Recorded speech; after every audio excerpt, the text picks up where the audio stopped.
Hello and welcome back to Math 7. Today we're doing our third lesson in our percent unit. So we're doing percent, proportion, and equations.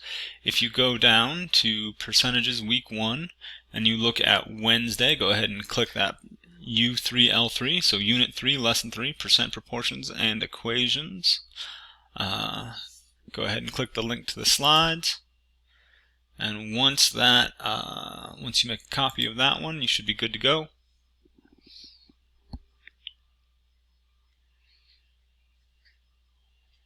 Don't forget to pause the video as you need to go ahead and get stuff done ahead of me.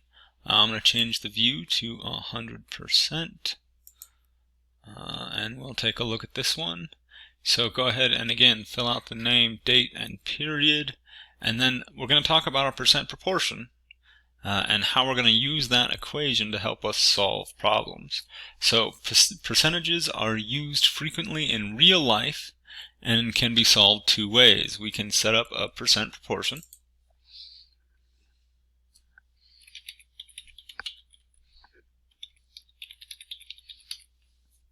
using the formula below and then solve it like a proportion equation. So we're going to use the percent over 100 equals part over whole.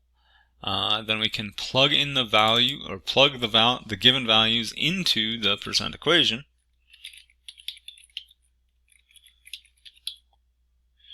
And then solve for the missing value. So here we've got part equals percent as a decimal times whole.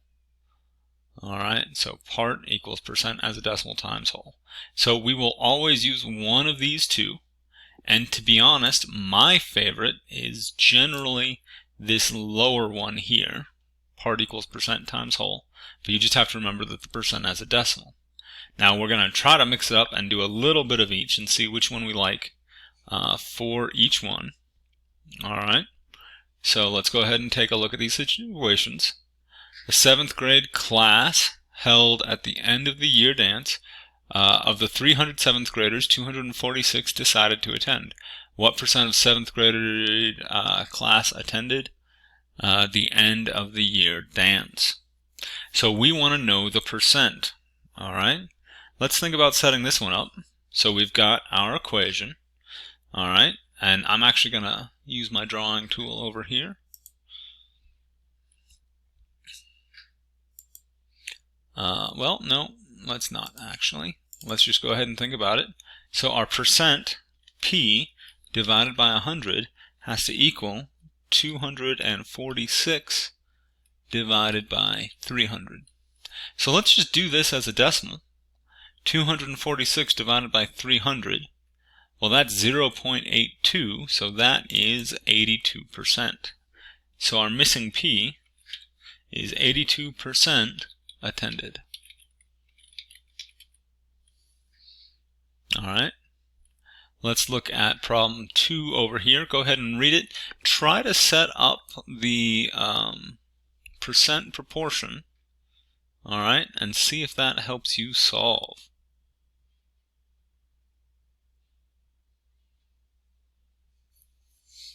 Alright, so again, we want to know the percent. Now I'm going to move this up a bit just so it's... So we know P divided by 100 equals 32 out of 96. So let's do our 32 divided by 96 first. And again, you can use that as a calculator, and that's going to give us a decimal. Then we multiply by 100, and that is going to be 33 1/3%. So if I go ahead and grab a calculator, and I can show you that calculation. So I'm going to pause a minute. So let's do our 32 divided by 96. And, let's get that calculation. Come on. So it's 0.3 repeating. Multiply that by 100, that's 33.3 repeating. So 33.33 ... Now, I would normally just put the line over the repeating decimal part, but that is not easy to do here in a Google slideshow. So we're going to use the ellipsis. That's the ... at the end. Let's take a look at this one. Okay, on the average Saturday night 15% of tickets sold are children's tickets. If there were 460 tickets sold on Saturday, how many tickets were sold to children? Well, here I'm going to use our part equals percent times whole, and that's going to give us our equation. Our unknown x equals, let's say 15% is a decimal, 0.15 times 460. So I'm going to grab our calculator in again. So our missing part, we had 460. That is 69 children's tickets.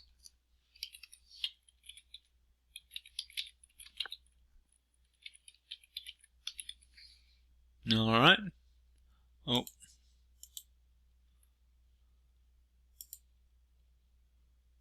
Now, let's go ahead and take a look at number 4 here. Again, go ahead and read through it. Try to get it done before I do. The campus demographics include 480 female students. This represents 64% of the student body. How many students are enrolled? So this time we know the part. So we have the part. So again, I'm going to write in our equation. Part equals percent times whole. All right. Well, our part is 480 equals 0.64 times our whole.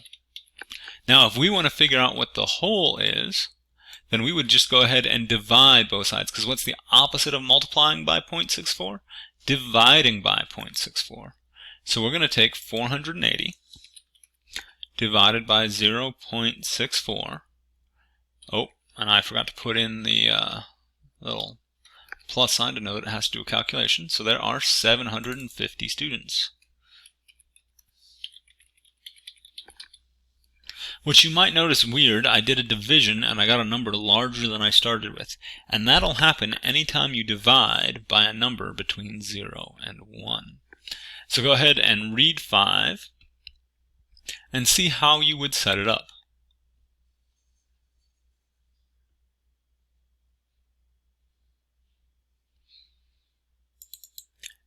So here, what are we missing? How many questions were on the test? That looks like the whole, and the 14 looks like the part. So we have 14 equals, and actually let's start with our equation. Part equals percent times whole, right? So she got 14 right, and that equals 0.56 times the whole. Well, let's figure out how to get rid of that 0.56. So we divide both sides by 0.56, and we have 14 divided by 0.56 equals our whole. So let's go ahead and grab our calculator and do that division. We've got 14 divided by 0.56, and then we have that our whole, so this number here is 25 equals our whole, which means there are 25 questions on the test. Okay? Now, again, you can use the proportion equation. It is super handy when calculating a percent. It's going to be one of the faster ways to calculate a percent. But I like this one. It gets me my part, my whole, and if you're, as we're learning to think algebraically, it's very easy to go back from this formula to find the percent as a decimal. So you're allowed to use both, and you'll see how you can use both. I will probably favor this one. So let's go ahead and look at page 2. Alright, use your understanding of percentages to answer the following questions below. Jed owns a music store and is taking inventory to prepare for a new order.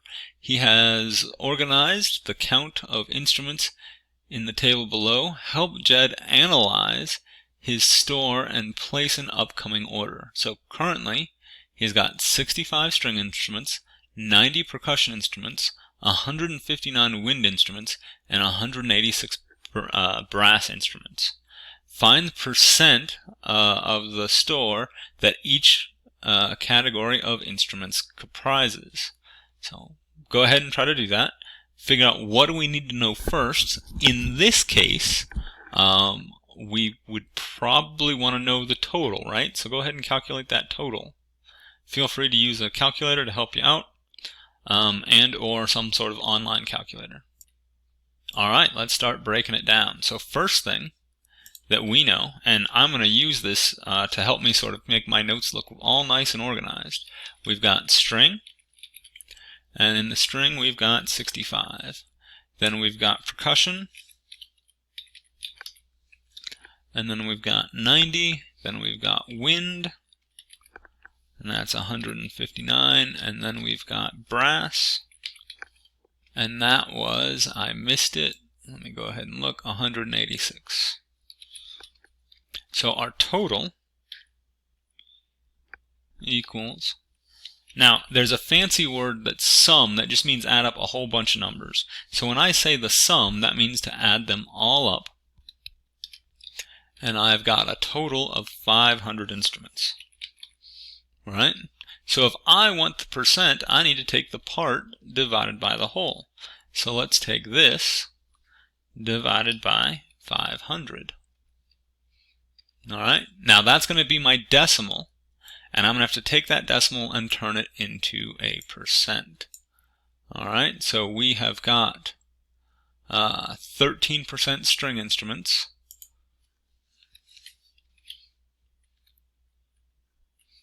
18%, oh, that was not, 18% percussion.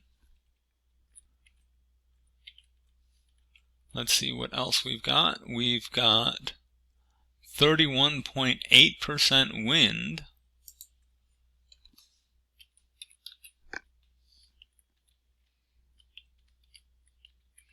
And then the brass is that remaining amount, which is 37.2%.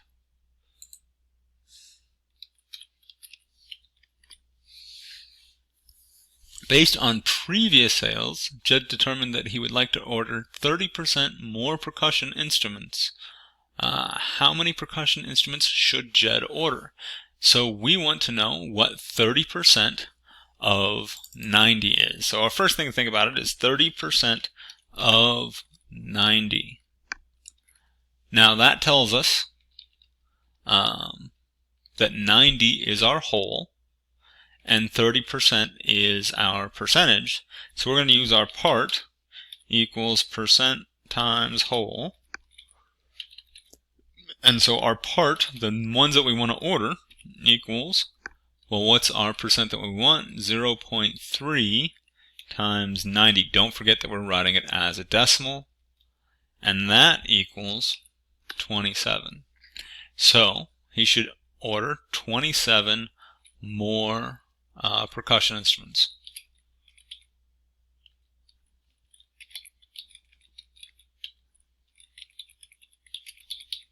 Good.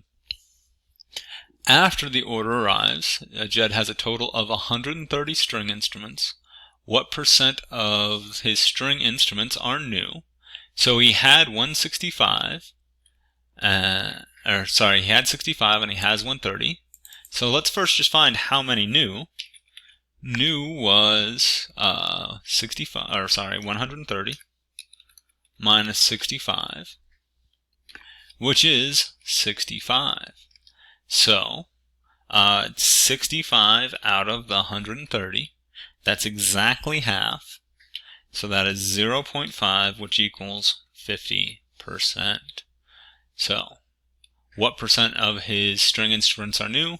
50% are new. Let's go ahead and check out number 7. I'm going to read through the problem, then pause briefly so you can go ahead and try to work it out. Southbrook Middle School tabulates the number of students who participate in the school athletic program. They have displayed percentages of students who participated in the table below. So we've got the number of students. No participation, only one sport, 2 sports, 3 or more sports. All right. If Southbrook Middle School has 850 students, then how many students participate in the various number of sports? I'm going to pause here, let you go ahead and do that, and we're going to set up our equation to figure that out. So let's think about the equation that we're going to use. I'm actually going to add another text box here because we're going to use the same formula for all of them. And I think that second formula is the best one to use. So for every one of these, we're asking for the part, and we know the part equals the percent times the whole, right? So for this one, no participation, that's going to be 0.12 times 850. So I'm going to put that over here, 0.12 times 850. And I forgot to put in that little plus symbol in the beginning there, which if I forget, it doesn't work. So I've got 102 students. 102 students that don't participate. In one sport, that's 42%. So that's going to be 0.42 times 850. And again, I forgot to put in the equal sign or the plus sign, so it doesn't work. 357.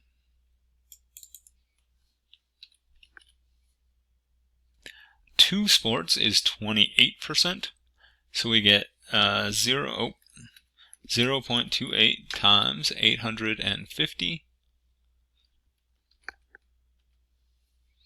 and that's 238 students. And then three sports or more sport is 18%.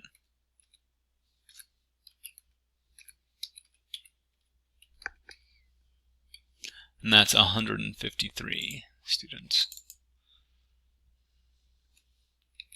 Now, if we add up these four categories, it should add up back to our 850, and that is a great way to check our results. So I'm going to sum these four up just to check that we get our 850. If those did not get up to 850, we made a mistake somewhere. Okay, now, summarize what you learned today. Summarize the formulas that you're going to use. Don't forget to write down the two formulas that you like, or that we're going to use, the proportion equation or the percent equation. All right, and then go ahead and start working on the assignment, which you should find over in Alex. Thanks, have a good day.